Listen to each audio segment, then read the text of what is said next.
Hey everybody, welcome back. It's that time again. It's an animation dissection time, brought to you by Go Watch Mob Psycho 100. Go watch Mob Psycho 100. Why aren't you watching Mob Psycho 100? It's on the internet, you can see it, it's free. Anyway, I'm Neeksy here, of course, with Zorak. Howdy. So, sorry we have been away. I was, abroad for a while. For about a month, I was off in Sweden, and then came back and had a whole bunch of classes to do and things like that. So sorry for the miniature hiatus, but we are back and ready to go again. Yep. So I guess what we'll do is start off with how we usually do, with some animation news. Quite a bit happened while we were away, so I just felt like kind of cutting down a little bit to some things that are kind of major or show some kind of changes that are coming ahead. So on the Cartoon Network side, regular show and Adventure Time are ending after their current production seasons, but there are quite a few unaired episodes until then, and a bunch of their shorts are starting to come online for upcoming projects or various things that the people inside the company have done. One of the most current ones, I think in circulation, at least as of recording, is Infinity Train. So that'll be kind of interesting. And I think as a network, they have quite a lot going for them. I mean, missteps aside, I think they still have a lot of talent there that they're willing to develop and coordinate. So I'm not too worried, but these are pretty big things. I mean, Adventure Time was like this big flagship show for them.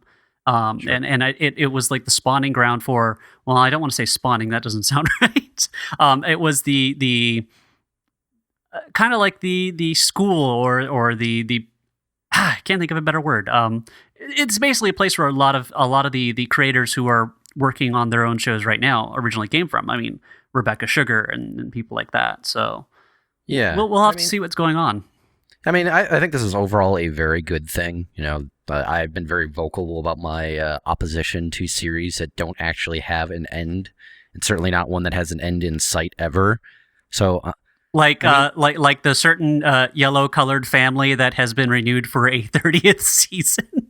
Yes, or that other certain yellow-colored sea object that lives under the sea, for example.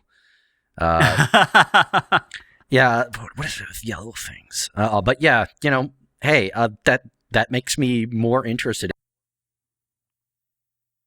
Example, because there is nothing that makes me not want to check something out than like an indefinite lifespan.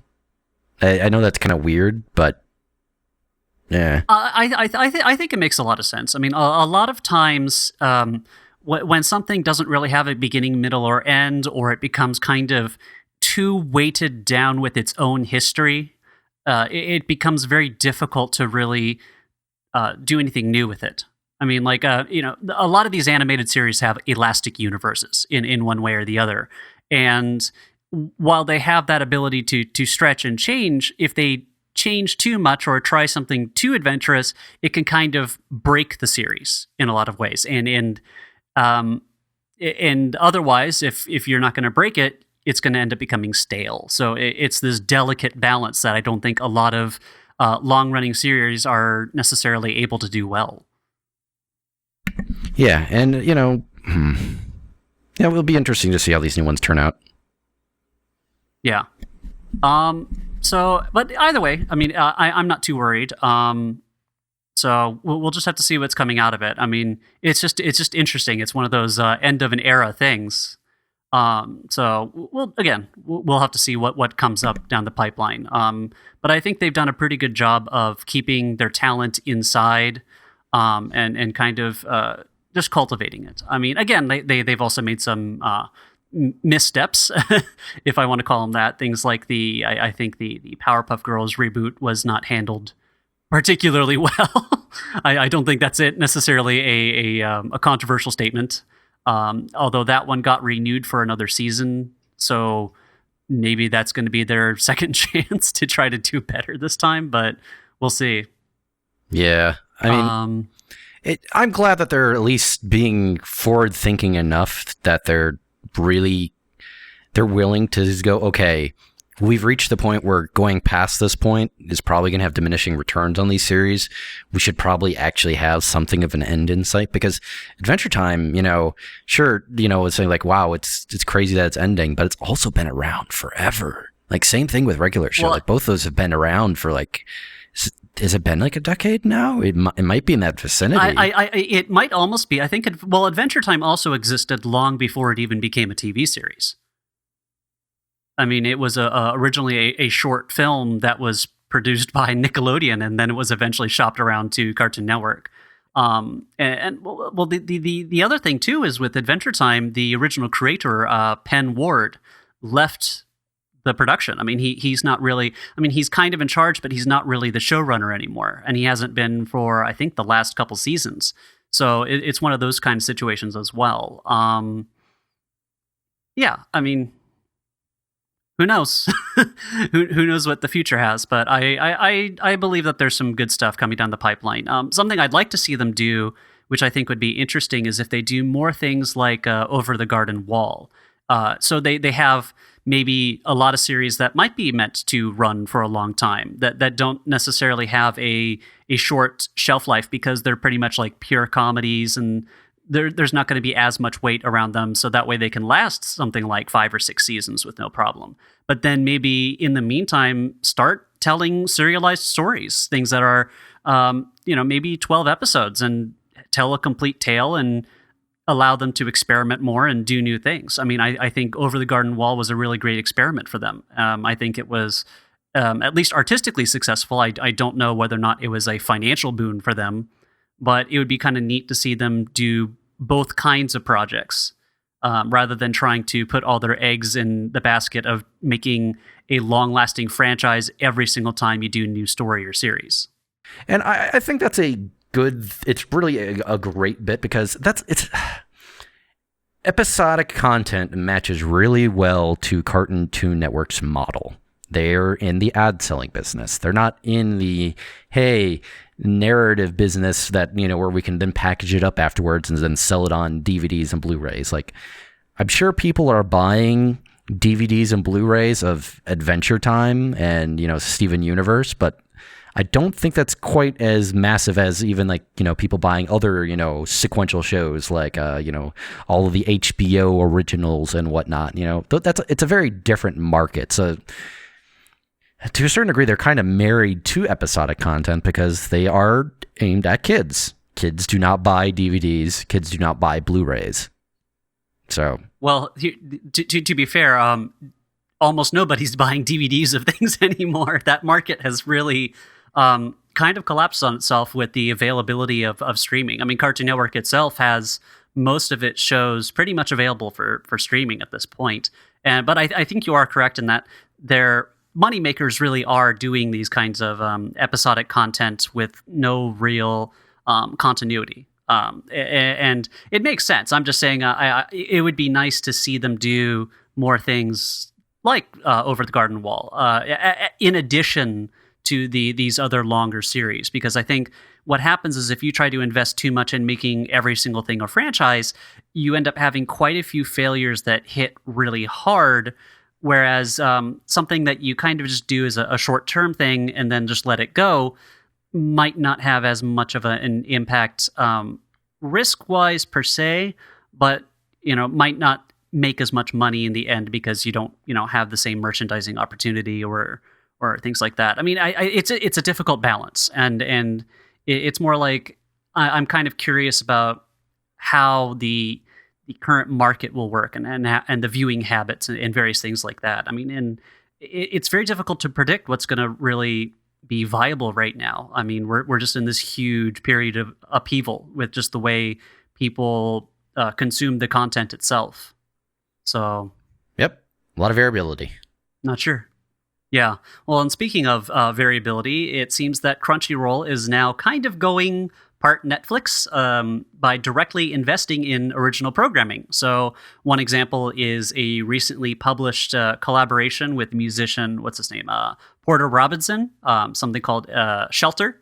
And so they were a co-funder on that. I think it was produced at A1 Pictures. And then they're following up later with a new series from LaShawn Thomas called Children of Ether. And that one has quite a few people involved, like I think the character designers from Michiko and Hatchin. They got a couple directors from, I think Evangelion even has some people from the staff of that working on this. So it's not like, this is not like, Ruby or something like that. It's a legit, full-on production that's being partly funded by Crunchyroll. And then in addition, Netflix itself, I think, is a big investor in the Little Witch Academia, which is going to be a full-fledged series coming in, I think it's going to be next year in 2017. So that's becoming a new thing, is having these Western studios or networks increasingly directly investing into these anime productions. I mean, we had it before, of course, with Space Dandy and Cowboy Bebop and Big O, but I think this is kind of a big new change in things. I mean, yes and no. I mean, it's new in the sense that, yes, Western studios getting in on, or, Western, media, entities getting in on Japanese stuff. But at the same time, though, this is not a new thing for anime in the generic sense or in the general sense, because, every time you watch a ripped version of a anime fan sub or something, you always have the grand sponsor, and you always have the network itself as a sponsor on the TV show. It's the TV networks are usually the ones that are helping anime get made just so they can get a little bit of that DVD sale money. So, meh. Well, sure. I mean, like, anime as it's produced in Japan is used to having a whole variety of sponsors. Yep. It's just the difference being that the source of it internationally, I think the proportion of it and the intent of its production is slightly different now. I mean, it's a slight difference, but I think it's something that's kind of opening it up quite a bit. I mean, it's been great in general how, like, let's look at where we are now compared to a few years ago with how you can actually get anime, period, from a streaming service. And also, you can buy anime if you're so inclined. You can buy anime for really, really goddamn cheap compared to how it used to be. It wasn't that long ago where it was like, oh, I want to get 3 episodes of an anime. Yeah, that's going to be, that's going to be about $40 for a DVD. $70 for 3 episodes. And it's like, yeah, it's Japanese pricing. It's like, well, welcome to the modern age. You can't do that anymore. You have to target pricing for specific markets. Well, and also look at the market demand. I mean, they there was this weird conceit about, like, things had to be priced to perceived value in terms of those Japanese studios of, like, this thing has value, so it should be priced this much. And it's like, well, it's not quite how it works. That's not how capitalism works. It's not how art works. It's not how basically any economic model actually works. Yeah, I mean, it's all about how you create that value or how you measure that value. And I think they might have, for a long time, done a big misstep. I mean, and also, the hard part is that we're in a big transitional period. I mean, I think DVD sales in general aren't as big as they used to be because a lot of people have just gotten pretty much used to being able to stream whatever they want whenever they want. I mean, there's always going to be things like DVD sales for, I think, the fans, the ones that kind of want to have a sense of physical ownership of something related to the thing they like, along with extra features. But, people will just go either onto iTunes or Netflix or Amazon and be able to they're perfectly content with that. Whereas before, people were not really used to living entirely digitally or owning 100% digital products. I mean, even software used to pretty much have to come in a box. Otherwise, people didn't really trust it. Sure. I mean, to be fair. And that has been a big change. I mean, even at the same time, though, like, in terms of what series are actually ending up with official releases in the US, like, they're going pretty far afield. Kind of arbitrary. Now. Like, the licensing fees must be really low because, like, there's just, like, random stuff. You're like, oh, I never expected this to get released over here. Cool, I'll buy this. Like, I own all of the Rose of Versailles on, like, DVD right now, and it's like, that's not a series I would have thought had been a major target for, like, yes, we got to bring that one over here. It's like, no, that's something that never had any penetration over here. It has no real market attraction in the sense that it's not either, one, traditionally anime, or two, the type of thing that you're going to get newer anime fans in. It is extremely a niche it's not considered audience thing. mainstream. No, it's definitely not. Yeah. You know, and it's also a show that was originally made for young girls, and young girls traditionally also don't tend to find and buy DVD box sets of anime about the French Revolution. Which, you know, it's just this weird, you know, things where it's kind of like, oh, that's something that'll never get released over here. And yet it happened, and I own it because for the very exact reason you said of, hey, they now can get these license fees cheap enough and produce these things at small enough groups cheap enough and not have to deal with like a lot of overhead because Amazon's basically willing to lay away anything they want at their warehouses without any major, you know, cost on the people, you know, selling it. And then they can actually support the infrastructure for this, and, you know, they can actually make a profit off of this, and that's great. Well, and I also think there's maybe a changing idea of what is considered mainstream, or whether or not aiming for whatever this generalized view of mainstream is really the right choice overall. I mean, I think as media and culture become much more fragmented and more niche, I mean, the mainstream as a concept is, I think, kind of slowly disappearing as people are able to find like a healthy amount of niche programming that they never really have to leave that bubble. But I think that becomes a big difficulty with things like, you know, a Toonami, for example. You know, they have to kind of pick and choose what series they really feel like broadcasting. I mean, that kind of sort of editorial control is really interesting. And you know, how do you pick what's going to be mainstream success anymore?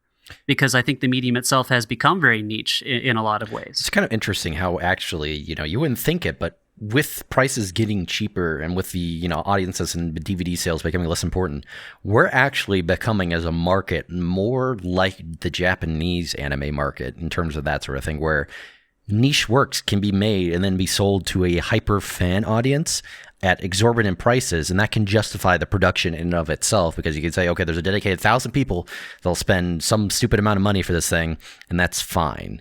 We can set our market to that, and that is okay.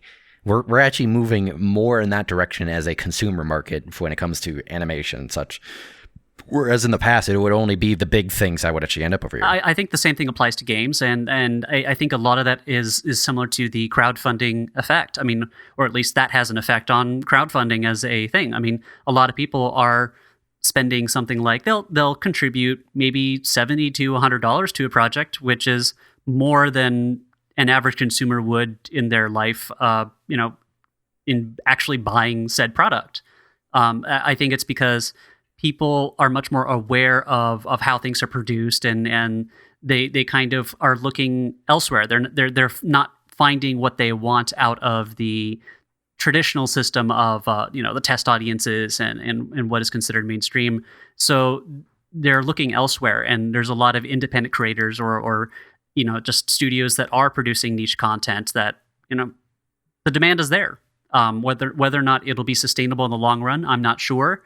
I think we're kind of hitting a bit of a wall right now when it comes to the lifestyle and the viability of a lot of people when it comes to being a career as an artist right now.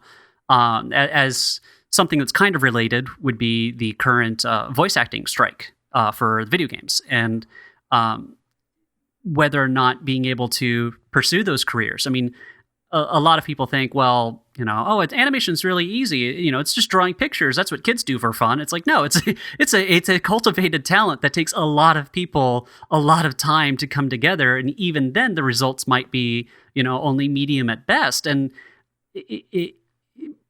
there's just a lot more costs into it than people really want to realize. I mean, it's the same thing with voice acting. I mean, it's like, oh, well, you know, this person, they're getting $800 for one day of work. It's like, well, yeah, but to even get to that one day of work, you have like months of training, you have auditions, you know, you might not be able to get another voice gig for that whole month. You know, so it's things like that. And a lot of people are kind of, I guess I would say, ignorant of the process of how things are made and the toil it takes to get that to your TV screen. And I think that underestimation has kind of allowed a lot of kind of not as good methods of production. So you have things like the big sausage party thing, where half of the people that worked on it weren't credited because they were basically they had to quit because the mandatory free overtime and the production schedule was just unreasonable.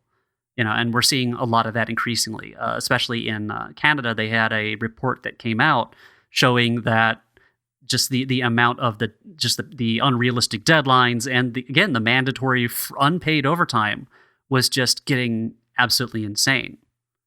So it's a difficult situation. I think the appetite for this type of media content is really high, but whether or not the willingness to pay what it's worth is still a little bit up in the air, and whether or not that will make its way to the artists themselves who are working and producing the content, or if it's going to be kind of, money at the top and then none of it goes down. Yeah, and it's kind of also interesting that, nobody ever discusses the other potential outcome of this, that perhaps, maybe these things do need to just cost more, by which means that maybe some of these things shouldn't actually exist, If you can't actually justify it from a financial standpoint, like, oh, we can't actually pay people a living wage to make this thing, like, okay, maybe you shouldn't be doing it then? Like that is actually an outcome, where the sense of like, okay, if the only way you can produce animation for television is to work people to death, maybe you shouldn't be working people to death in the first place. And then if you can't justify the animation, then okay, maybe we shouldn't be doing it then. Maybe there just needs to be stricter rules on the industry that, hey, that stops it. And I'm sure some people go like, oh God, but then you're just going to stop there being an industry. And it's kind of like, well, either that or then the work itself gets more value that actually gets produced. And then that work will then have, more funding going into it by having a higher value because it's a much more exclusive thing, or maybe, the quality will go up accordingly because then it's like, okay, the only animation that's being made is stuff that we're really sure it's going to, but then again, like you said, that decreases the niche, appeal to a certain degree. So I don't know. It's a complicated thing that, Yeah. It's just, welcome to the complicated world of interconnectedness and media and intersectionality and all that stuff. Yep. But overall, I would say, hey, animation unions, pretty much a good thing and kind of a necessary thing. The places that don't have them is where you see a lot of this mandatory overtime thing where it's like, hey, we're not going to be able to pay you, but hey, we might not hire you again if you don't, do us the solid, that kind of thing. Unions prevent that type of behavior from happening. Same thing with the voice acting thing. Voice actors can permanently damage their throats if you don't have someone who understands the process and says, hey, we can't have them do death rattles for 2 hours, without any preparation or break, things like that. So I think we're just going to have to see a lot more, I think, localized unions. I'm not a big fan of the ones that become too big because then they become like a corporation in themselves. But I think the LA union has been very good for animation. A lot of people who get those jobs are extremely happy with what they get out of it. They get things like, healthcare benefits, and their pay is not bad, and they keep track of the wages. You can actually go to that website, look up the various positions in the animation industry, and look at average pay scale. Having that price listing there is really valuable for people so they can see whether or not they're getting screwed over. It's just something that's really important for people who aspire to be in the industry. And it would be nice, I think, if fans look at that and say, hey, this thing that I enjoy, can I enjoy it if I know that it's, being built off of suffering and exploitation? So I think there's going to be some tough questions coming up as we see this expansion of demand and not necessarily a reward for the people producing for set demand. So not sure. We'll just have to see. Last piece of news I have here is Makoto Shinkai's newest film, Your Name, has been really successful in Japan. And I think Funimation is going to be doing a localization of it, including a theatrical release sometime, I think, around early 2017, although I think they're doing some showings in Los Angeles this year, so that way they can get it onto the Oscar list. but it will get a slightly larger theatrical release. So I think that'll be interesting. Are they going for a full theatrical release or a limited theatrical release? I'm not quite sure yet. So I don't think they're going to be doing like, a full-on release. I mean, I think it's like if you think back to Spirited Away, which had I think for its time, a pretty large theatrical release, considering we don't usually do that with foreign animated films like this.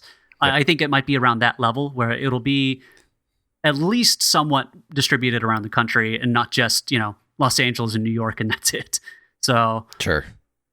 But I think that'll be interesting to see. I mean, I remember, quite a few episodes ago, we talked about how, there might be a bit of a drain of auteurship in the Japanese animation industry, especially with things like, Ghibli shutting down. Although I think, there, in that vacuum, some people have been able to step up. So you have Makoto Shinkai, and you have, I can't remember his name, but he did the movie Colorful, and I think he has Miss Hokusai. So there are some people stepping in and doing some of the auteur kind of interesting projects like that, in addition to, K-On! The movie, 7, we eat cream puffs and talk about keyboards, like they're doing good stuff in addition to the kind of the mainstream stuff. So it's not dead. The art's not dead. I hope. So, all right. So I think we're ready for the main topic today, which is Invader Zim. Quite a bit of a nostalgia trip on this one because it ran on Nickelodeon from like 2001 through 2002. It was canceled halfway through, so there were a whole bunch of unaired episodes that weren't ever broadcast until something like 2006, and not even on Nickelodeon. It was on the Nicktoons network. There were something like 27 episodes, but when I say episodes, I mean it's like a half-hour spot with like 12-minute stories each time. So it might even be something like 54, 55 episodes as we think of them now. It was created by Jonan Vasquez, who was a independent comic artist who did things like Johnny the Homicidal Maniac and Squee. I can't remember quite else what he's done since then. I mean, he has done some other work on television. I think he was a character designer for some show, I think something Ninja. I can't remember the name of it. And then he had a pilot for Disney that ended up not getting picked up. I think it was called Very Important House. There was some little clips that were released of the unfinished pilot, and visually it looked really interesting. So that's a shame. And currently, Invader Zim is back, but in a comic book form. So that's kind of how the series has lived on, even though Nickelodeon has been kind of doing a revival of their old properties. I don't think Invader Zim is one of them that's going to be getting either a remade series or a TV film.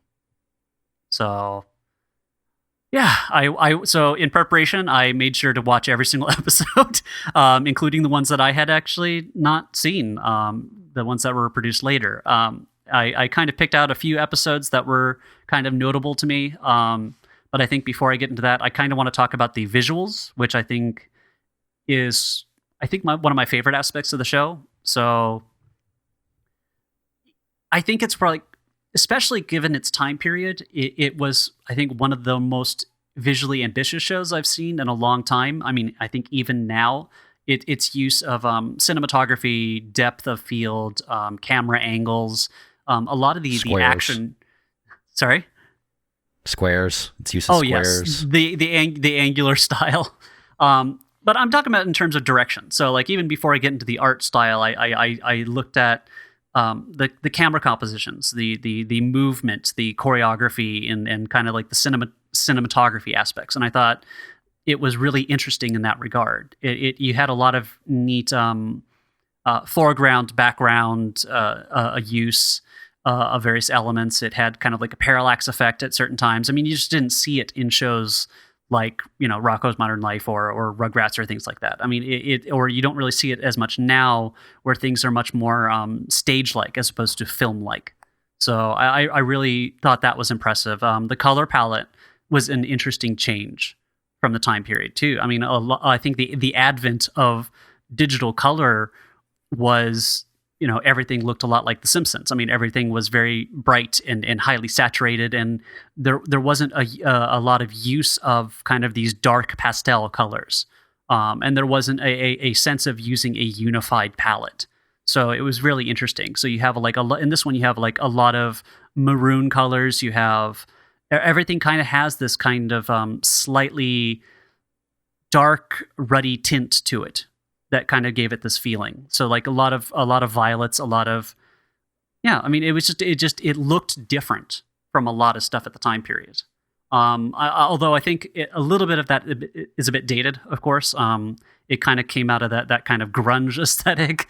But I think you mean the Hot Topic aesthetic. The Hot Topic aesthetic, yes. I mean, we can get into that too. Looking at John Vasquez's work, I mean, he definitely had that kind of. He was of an era. He was of an era, yeah. Let's call it that. I mean, and of an audience, I guess. Yeah, I mean, the pilot itself was made in 1999. When he was first pitching it. So like when he was creating it, that kind of aesthetic had not really become passé at that point. I mean, Hot Topic existed, and people were still buying Nightmare Before Christmas hoodies and whatever the fuck, the curly cues and kind of the affected darkness as an aspect. I mean, his original work, Johnny the Homicidal Maniac, was a fairly juvenile effort. I mean, but that's why it appealed to a lot of high schoolers. I mean, this show was originally made for 11 to 15-year-olds. I mean, it unfortunately didn't end up doing that well with that demographic, which is apparently one of the reasons it was canceled. I think it definitely appealed to maybe a little bit older than that, people who were in high school. Like at the time, I was in high school when this was coming out, or at least becoming popular. But again, looking back at it, I look at the visual aesthetic of it and some of the ambitious. I mean, some of the action shots and these pictures of the Armada and all the CG I thought was actually pretty well integrated. I was really surprised because a lot of the time CG just does not blend very well at all. And I think they did a pretty good effort, especially for 2000, 2001, of being able to integrate CG in 2D. Mm-hmm.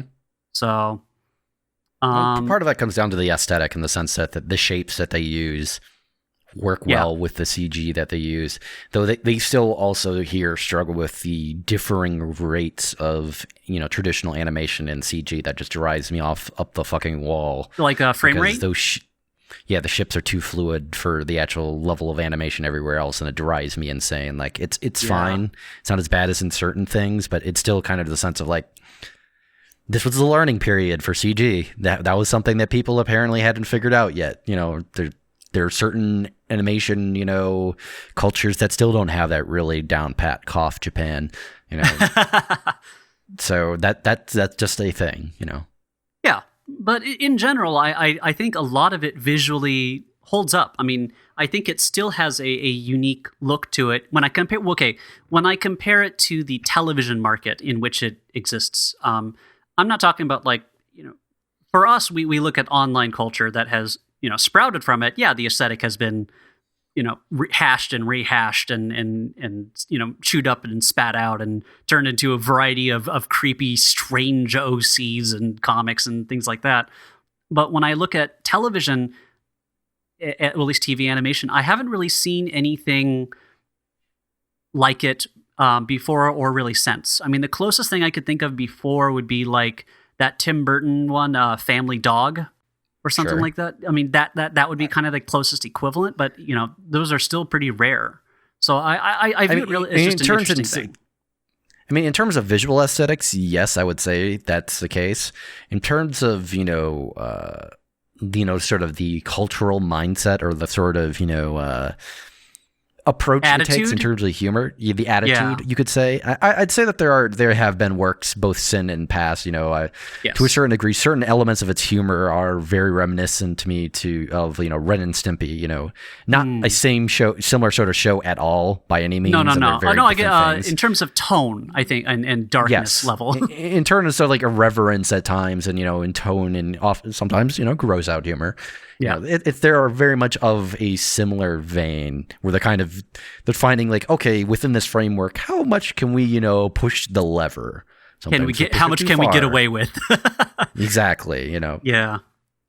I mean that makes sense. I mean, again, I'm trying to separate it just pure visually at this point before I get to that point, but I think that's a good way to maybe transition. I mean, so one of the things that doesn't really hold up for me about it is some of the writing. So when the irreverence is not really... Irreverence can be good. I think there's a lot of really great stuff that has kind of done comedic asides and done some stuff that just is kind of off the wall or unexpected. So think in The Critic or even The Simpsons or various other shows, irreverence is not always bad. When it feels like it is 100% random, then I feel that it's kind of lazy in the sense that it's just using a sudden change or juxtaposition as just a kind of a shock laugh, rather than necessarily a kind of a genuine laugh that's kind of a little bit deeper than that. So like sometimes they'll do these like speeches where he'll suddenly say things like, the electric rubber pants, the pants command me. It's like, remove that line and there's a whole bunch of other really good stuff there that it's distracting from. So some of the intents to a lot of Gur's lines. Some of them are great, but some of these lines are just like, it's just saying the word waffles really loud, and I just go like, that's just annoying. There's a bunch of great stuff that is random or irreverent about Gur that works in the situation, but then there's other times where it feels like, well, we just felt like we needed him to scream something there, so we just did it. Yeah, I mean, and that's the thing that I agree with you wholeheartedly in terms of like my take on like the comedic approach and the writing, in the sense that there's a lot of stuff in there that is conceptually very funny. There's a lot of interactions in there that are really good. Like one that made me laugh really hard when I was doing a rewatch, for example, was in the very first episode, not the pilot, but the very first episode where it's talking about it, and it's like, oh, why is he the green? And it's like, oh, it's a skin condition. And it's like, is your lack of ears also part of your skin condition? And just the sad yes. Yeah, well, the pause, and then I mean, that's it. Yeah. Yes. That is a good gag. But the issue is that so much of the show's comedy, I mean, I don't know if it's like an issue. I'll get into this in terms of actually being an issue or not. Like things that kind of pushes me away to a certain degree. It's like, yes. On the other hand, it is very much of an era and of an audience in the sense that it also really likes like, oh, what's funny? Toast. Toast is funny. Like what? Yeah, toast. It's kind of like the literal example of monkey cheese, where it's just like, I want an electric monkey, and it's like, cheese. Oh, it's a sense like you're just saying things that are funny sounding words out of no context at all, and that's the joke. And that's not actually a joke. That is a surprise. That is like it's like the jump scare of humor. Yeah, exactly. It's the humor equivalent of a jump scare. Damn it, you stole it. Stole it before I could say it. Yeah, fucking eat it. Damn it. Yeah, so, I mean, but that's exactly it. It's the same impulse. It is that it's the shock laughter. It's like, oh, I wasn't expecting that. Again, sometimes that can be funny if done well. I mean, I think some of Gur's lines, like when he chases after a door-to-door salesman screaming like, "Stop, I need stuff," is pretty funny. I mean, like a lot of the stuff when it comes to Gur being like the ultimate consumer is like a great source of humor, or having him being like a Greek chorus-like character that kind of comments on the situation in a strange way. A lot of those really work well. I think one of the best uses of him was in Bad Bad Rubber Piggy, where he kind of makes fun of the whole time travel story obnoxiousness, and he's kind of going like, this is really stupid because like if you do this, then this, and his head just literally explodes. And I thought that was like a great use of him as like a commentator, because you can't really center much around him. He's really good as kind of, again, I call it a Greek chorus. A lot like in Bob's Burgers, where you have the kids act like in certain episodes that's not about them, they kind of exist there to comment on it, or to kind of add stuff to it, or give a little bit of a push, but not take over the whole thing.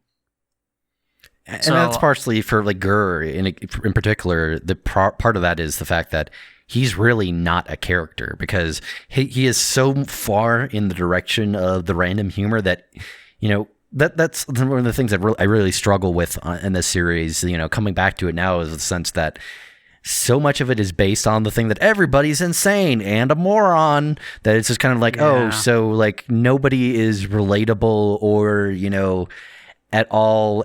It basically removes all agency from the majority of characters, because in the sense it's like saying like, yeah, you're all a bunch of just morons, just irrational, just following impulses, and that's it, that's the world. And it's like, okay, I get where you're coming from there, I'm with you, but at the same time, stories don't really jive too well with that in terms of actually having things move, and characters have to have agency in order for a story to happen. And it's like, that's when I saw that they were originally for a while they're thinking about doing like some sort of like resurrection of the show with just Gurr stuff, and it's like, that sounds terrible. Yeah, that would be, again, he works for, again, you can't center episodes around him because, as you said, he's not really a character.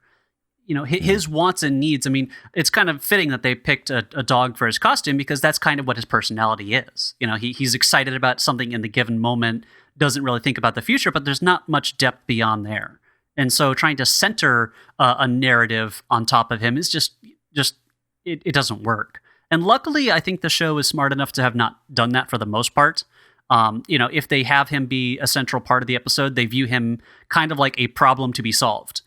And certain times they use him well, like when he, when Zim, for example, like sends him to take care of Dib.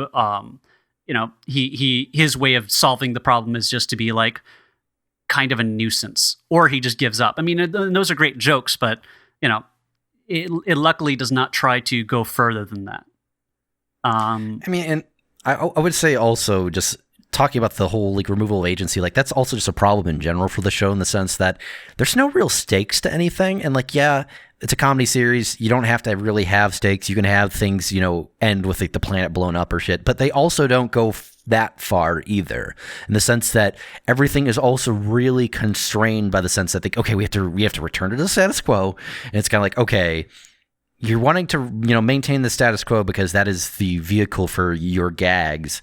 But at the same time, the way that you're doing it, by the sense of like, yes, we don't know he's an alien because we're fucking morons, is also kind of just like, okay, well, then I really don't care about anything that Dib is attempting to do, because I know for a fact it won't matter. It will never accomplish anything. And it's not even worth, going like, I wonder if you'll do it this time. It's like, no, nah. Yeah. Well, again, some of the best episodes are the ones where they don't really have really high stakes. I mean, some of my favorite ones are Zim is kind of incidental to the danger. So things like in the lice episode, I think, is one of my favorites, because I also just think it does the horror element and the creeping sense of dread pretty well. Dark Harvest, the one where he's harvesting everyone's organs for himself, is a pretty good one. Oh, yeah. One of the ones I really like is the FBI Warning of Doom, where it's him against a mall cop. And one of my favorite things is the observation at the end that zombies would make really terrible soldiers because they're just walking around groaning. I thought that was a really, it defanged the fear of zombie thing pretty well. The door-to-door episode where they're selling the candy. I think some of the better episodes is when it's him trying to approximate and fit in with human life. End up being a lot of my favorite episodes. Whereas the ones that try to raise the stakes of him destroying the world and Dib has to stop him don't really work as well as when I think Dib is just being kind of petty, and it's it's too very it's a, I don't want to even say it's a Roadrunner Coyote thing, because I think they're both Coyote against each other, and that kind of works as a dynamic if it's done right. As long as the stakes are low, it works. It's like there's a great quote where it was like, it's like, I have to stop Zim from, destroying the world. Yeah, but he's so bad at it. Like that encapsulates the whole thing, where, trying to artificially raise the stakes just does not work. You can't take it seriously. Sure. I mean, and that works also, if you think about it like a kind of an adversarial, like Mork and Mindy, which is, often what this is when it, it's partially because when they conceived the show, that's what they kind of thought about doing with it.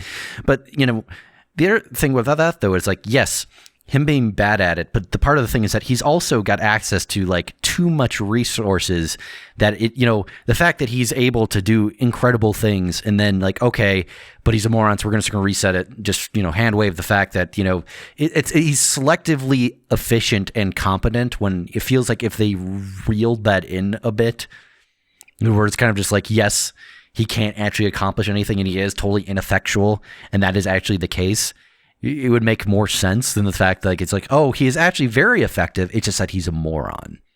Yeah. The things are, it's a difficult balance. I mean, I think it did what it could with that kind of comedic setup and the cast of characters. I think going back to something you talked about earlier, the everybody's a moron, everything's terrible thing. I think, I would use the word juvenile for that. It's a kind of a teenager kind of view of the world. You're generally angry. Everything seems like it's terrible, but it's in a vague way.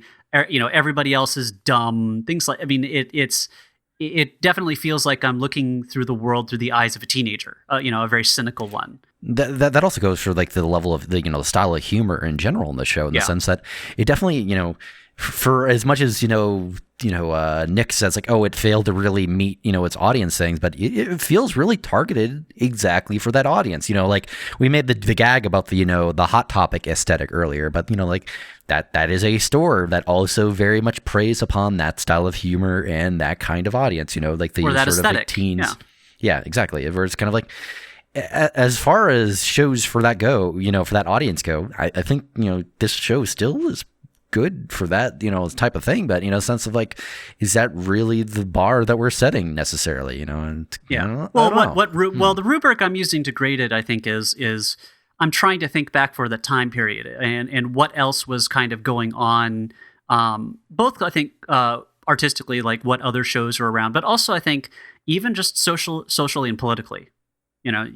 Taking it within that era, and I could kind of see why it arose the way it was, and the way it kind of the setting has this kind of fascistic, dark sensibility to it. I mean, when you're thinking about the period of 2000 through 2002, like you had the turn of the century, and then you had you had a whole bunch of terrible fucking things happening, and people's confidence in the future had changed, and you had a slightly more authoritarian view of the world becoming more popularized. So I mean, I could kind of see it as a reaction to that. I mean, it definitely does not gel with, I think, the sensibility now. I think the sensibility now, well over almost in a few years, it's going to be 2 decades from the creation of the show.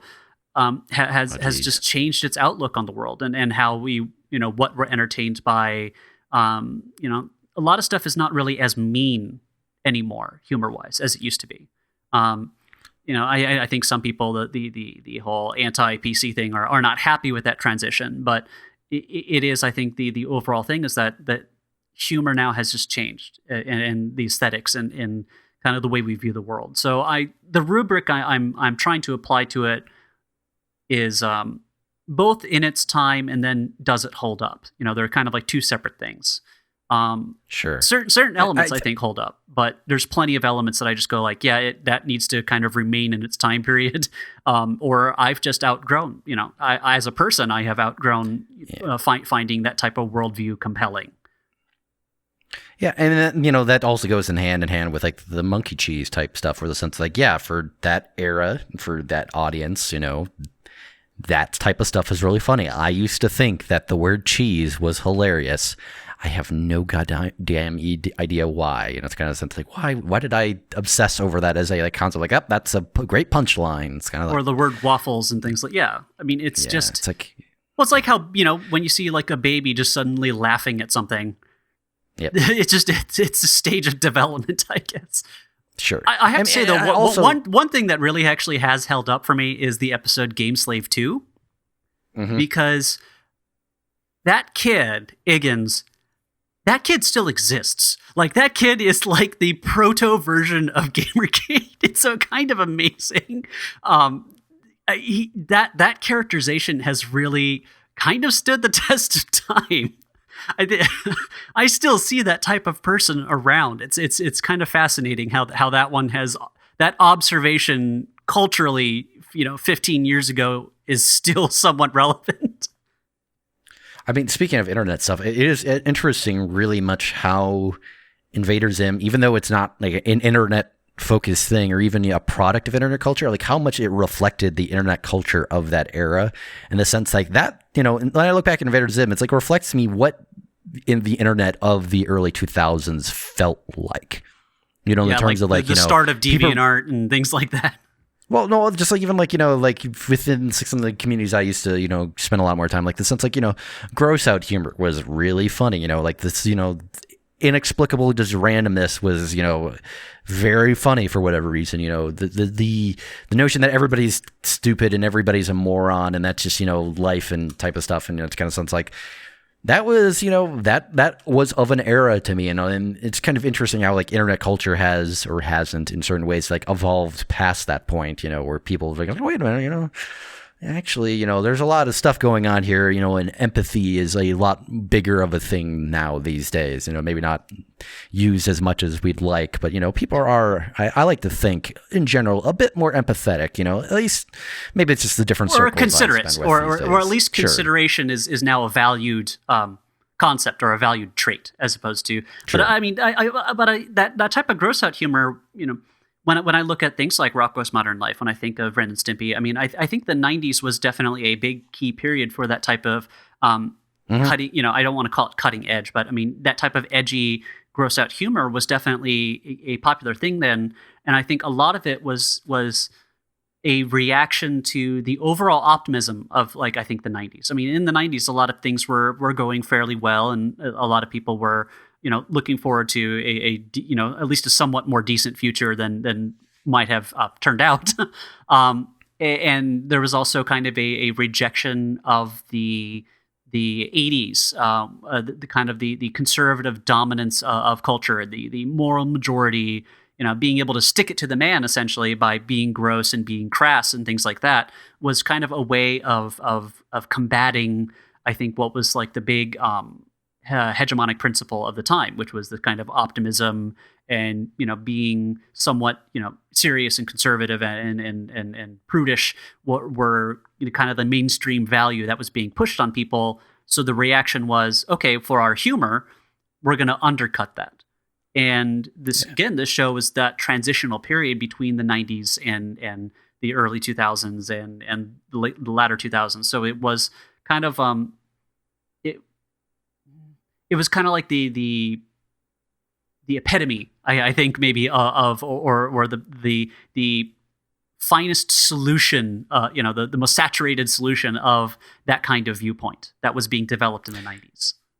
Yeah, I mean, and it's very much an encapsulation of kind of like, okay, you have this like sort of like Simpsons view of or organization of reality where things are, there's a lot of dumb people in The Simpsons, but it's like a very kind of like family-friendly sort of show, It still has some optimism, yeah.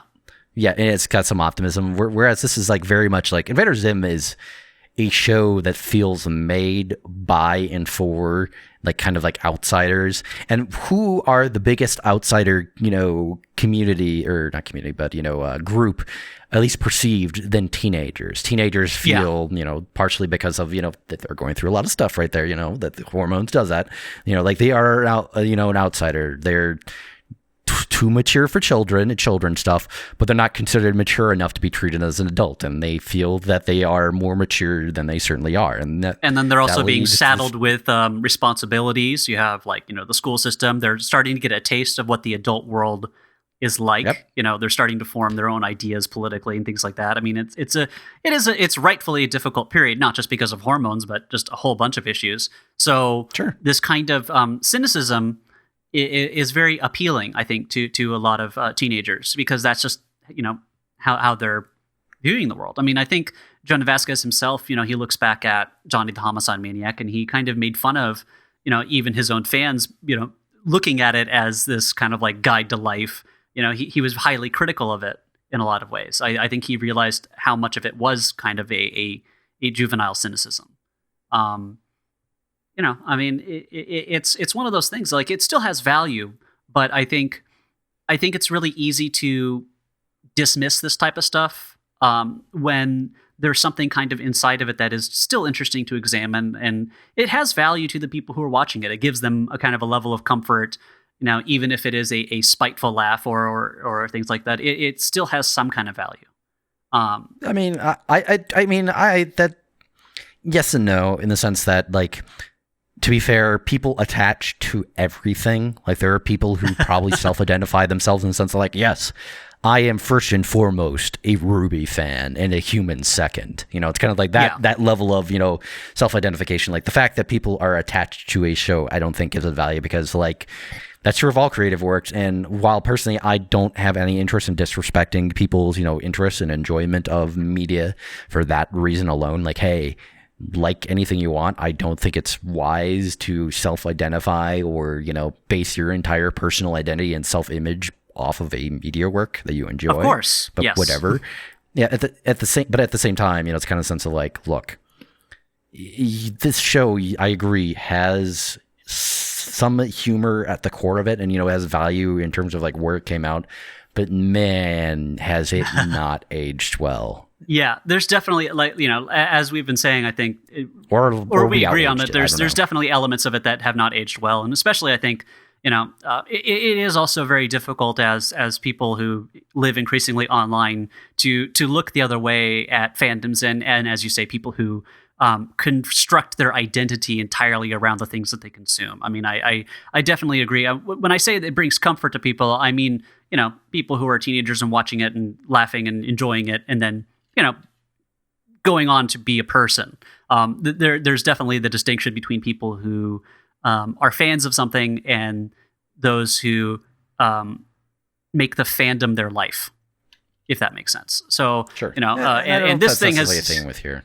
Yeah, I mean, well, here's the weird thing is just how long I think the series really had that effect online. I mean, I think that Invader Zim fandom, having the longevity that it has been fascinating in a maybe for me a little bit of a morbid curiosity on how that works. I mean, I think a lot of these people that are making these Zim OCs are younger than the show itself. You know, it was not even on television for them to have seen and then become a fan of. So it's one of those interesting phenomenons that exists outside of it. I mean, yes, it's been an ongoing in-joke in our particular circle about checking on and seeing what is the current number of results for Invader Zim on DeviantArt, because it is funny just watching that number continue to skyrocket over time, completely irrespective of this being a long-dead series. It's at 187,611 as of this recording, by the way. Well, to be fair, you know, maybe some of that is that it is now revived as a comic series. So Invader Zim is now, you know, for I think the last year they've published something like 12 issues or something like that. So at least that's gone ongoing. So and there's a lot of people working those comics that I respect a lot in terms of their humor and their, you know, creative stuff. So yeah, Casey Green, great, love that guy. Yeah. So things like that. So I mean, so it's interesting. I think it still has some relevance, but I think the matter is taking a look at what can we kind of borrow from it that I think is still interesting and valuable, and what should we leave in the past. And for me, when I look at the series, I think I like the aspects when it does this kind of horror humor, this creeping sense of dread. I think, you know, the Dark Harvest episode is a really good example of blending that sense of dread and humor pretty well. I thought that was really ambitious. I think the way it used color, lighting, and camera angle in a lot of stuff is really interesting. There's a lot of really inventive design when it comes to the machinery and some of the monsters and some of the aliens. Some of it is like genuinely offsetting and creepy in a good way. So there's certain things I think aesthetically that are pretty valuable, and I'd like to definitely see, and I'm definitely seeing a lot more use of color more effectively. I mean, when I look at Steven Universe and even some of the new shorts coming out from Cartoon Network, I go, there's this kind of advanced use of color and restricted palettes that I think has been a nice advancement from the kind of Technicolor nightmare we were stuck with animation for a while. So I mean, in general, like Cartoon Network shows have been very good about handling their aesthetic and making it really stand out. Like Cartoon Network shows, even starting with like Adventure Time and onward, you know, just sense like these shows have a palette that they generally speaking stick to. They have an aesthetic that they really well stick to, and it's not like a Family Guy style of like we're sticking to this art design. It's more the sense of like they've all have a look. Yeah. I was actually just realized, thinking back at it, I think the closest kind of progeny of this thing, it's the Adventures of Flapjack. You know, that kind of a very dark aesthetic. There's like the kind of an angular look. I mean, it doesn't do the camera angle thing, but that kind of darker palette and kind of a creepier sensibility, I think, is kind of somewhat related to it. And also a lot of the irreverence. I mean, I like Flapjack as well, but I think that it feels like there's kind of a kind of artistic connection between the two. In an interesting I would way. say in terms that way, I would say a more mainstreamified version of this show would actually be, say, The Grim Adventures of Billy and Mandy. That might be where you also have the kind of like, it is a very much mainstreamy show. It's not like it doesn't actually really go that deep, but at the same time, it spends a lot of time about death, and it has a grim character or two, you know, in the sense like it has a cynical worldview. Sure. It has it has a very cynical worldview, but at the same time, it's so divorced from reality that it doesn't actually feel like much in the way in terms of commentary at all. Yeah. But the way I feel like with Flapjack is it took some of the stuff that can be kind of genuinely disturbing and does something interesting with it. Like that's more of the connection I'm looking at is the visual aesthetic aspect, where there is like just a dimmer palette overall with both of these shows, and I think they both use them to great effect. And I think using the idea of just unsettling form of disturbing works really well. I think Billy and Mandy also borrows too much of the grr-ism. Versus I think Flapjack balanced that out a lot better. So like Flapjack is kind of like a evolved, not ancestor, but I guess progeny, you know, of something like Invader Zim. You know, it's kind of like how descendant. That's a good word. It was an evolved descendant of Invader Zim when I look at aesthetic and certain aspects of the humor. So it's interesting. I'm trying to think anything else that stood out. I liked a lot of the voice acting from Phil Lamar whenever he did incidental characters. His work as Poop Dog was pretty funny. I think Zim's voice actor was, you know, he sold the hell out of it. I think he did a pretty good job, and his he put enough emotion into it to make it work. I think his choice of emphasis, his cadence worked really well. I can't remember the name of the actor. One of the Tallest. I think he was in what's that? It's that Canadian sketch show that's really famous. I can't remember. It was used to be on Comedy Central all the time. But he does a really good job as Kids in the Hall. One of the actors from there did one of the voices of the Tallest. Oh. And he did a really good job with that. Oh, you're right. Now you say that makes perfect sense. Like, you're right. It's him. Fuck. Yeah, so like I think a lot of the, some of those gags with the Tallest interacting with Zim are really funny.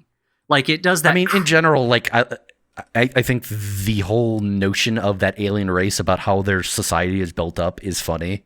Yes, things like that. I mean, there's those little observations are great. Like I think it uses the sci-fi element well. It's oddly less successful when it applies that to Earth.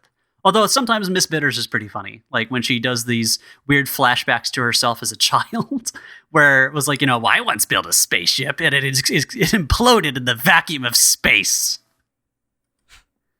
Things like that work really well. But again, the Tallest were really funny. I like some of the just their exasperation and a lot of the back and forth between them and Zim is often pretty funny. I like the one episode where they build puppets of themselves instead of actually showing up on camera to talk to him.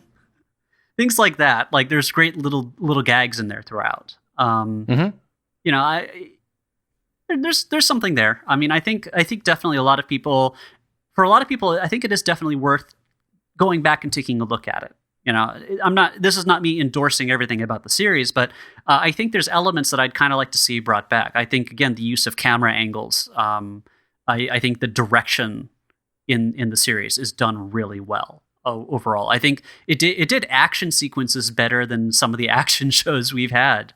You know, things like Danny Phantom and things like that. I think this handled those types of sequences really well. Sure. So I think it was a really well directed show in that regard. So as a story, if you're a storyboard artist, I would suggest maybe looking back at some of this, especially if you want to do something that has kind of an unsettling, creeping dread to it. There's some really good stuff there to examine and learn from. So I think that's about it for me overall. I think I've examined it as much as I can. I have to say it was exhausting after a while. Like watching. I was just trying to marathon the whole thing to get in preparation, but I just found it exhausting after a while, just because the tone is so unrelenting and there's so little progress that the show ends up being scattershot, hit or miss. Like there'll be a couple episodes I really like, but you're not really going like, okay, I can't wait for the next episode. I can't wait for the next episode. Like it doesn't have that feeling or that drive to it. It doesn't feel like it has a lot of range to it, as I think where you're going with, in the sense that both in terms of the type of jokes that they do and the type of narratives that they do, and also just where it actually they take their storytelling and their writing. Because like from episode 1 onward, it's pretty much the same thing. Like, yes, there is a little bit of variation in there in the sense that, the gags within that framework and within that tone are, varied, if you like that style of humor, that still can be really funny, if you even with that similar tone. But at the same time, it's kind of just, it's very samey after a point, which is kind of funny when you think about it as a sort of rejection of the sameness of, the other type of culture that preceded it, the mainstream culture, when it, and it ends up being very samey within its own framework. And, that's partially because they sort of made these characters so hyper-focused on certain traits to make them goofy, weird, funny, that made it very difficult to expand past that. So, that it is what it is. I think that if you are, say, a teen who is listening to this right now, and you're just for somehow your first time hearing of Invader Zim, depending on your personal outlook on life and how you're feeling, you might still like Invader Zim. Like, I think it holds up to that audience potentially. If you are the type of person that finds, some of the stuff associated with like the, we say it very pejoratively, but there are people like it, that's the sort of hot topic type of humor. If you found Nightmare Before Christmas, or revelating perhaps, you might, find Invader Zim still to be very good. I used to be the type of person that found Invader Zim incredible in the sense that I was online just desperately trying to find new episodes after the series ended because I didn't really get how shows were run at the time. But hey, or actually, I think it was more the sense that I didn't actually have Nickelodeon at the time, and I was just trying to find, pre-torrents. Like, I gotta find episodes on Kazaa. LimeWire. So I watched a lot of, I watched a lot of episodes off of LimeWire or whatever. So it was very much of that sort of era and that level of my own personal mindset, and I kind of look back at it both, kind of affectionately in the sense of like, that was a time in my life, but going back to the show, no. You feel like a tinge of embarrassment about it. It's like, oh man, I used to like. It's it's like when you look back at things like you wrote or drew as a kid, you just go like, oh man, like I was impressed by this when I was a kid, but it's like looking back, you have this kind of odd embarrassment. It's like, oh man, that was me at one point. Damn it. I don't know if I'm necessarily embarrassed because I have enough I feel like I have enough self-context in the sense like, that was how I was. That was, an era. I was like, I was down into some weird, dumb shit when I was a teen. That's true of all teens. And, I think... Take that, teenagers! Like there's humor in there still. Like I found the first episode in particular still like the general framework story there where they're setting it up. That's some good world building for a goofy comedy thing. I don't think they used it quite well enough, but hey, whatever. But yes, it has not necessarily aged with my own personal taste. Yeah, I think that's a pretty good critique of it. I would say definitely if you're going to go back and check out that first episode, not the pilot, but that first one that kind of establishes the series. That is a particularly well done thing. The sorting, like a hyper concentration of the series as a whole. Yeah, and there's a couple lines in there that don't work, but that's pretty minor. I still love the Game Slave 2 episode just because of how prescient it is about that personality type and how that's still around. That's one I always refer back to as like someone who's an Iggins. There's always that guy. So yeah. So let's talk about what we're going to be doing next time. To commemorate the end of the election and the Come what possible, may. come what may, but either way, no matter what happens, this man will still lose. It is Dilbert the animated series, an interesting show that kind of, I think, surpasses its source material because the creator had almost nothing to do with what was actually being done with it. So, but I think that'll be a fun one to take a look at. It'll be our post-election special, Dilbert. Oh, God. It's going to be fun. I think that one is available on Netflix, if I recall correctly. So you can definitely check that out. Or, it's the internet. Just it's somewhere. I mean, that's our answer to everything here. It's like, yeah, I guess you could buy stuff in places, but if you can't, hey. Yeah, we can't stop you. We do not have that power. Not yet. We're not the man. We can't force you to do anything. You're listening to this thing voluntarily. If we tried forcing you to do something, you'd just turn it off. Don't do that. Gotta rebel. All right, so we will see you guys next time.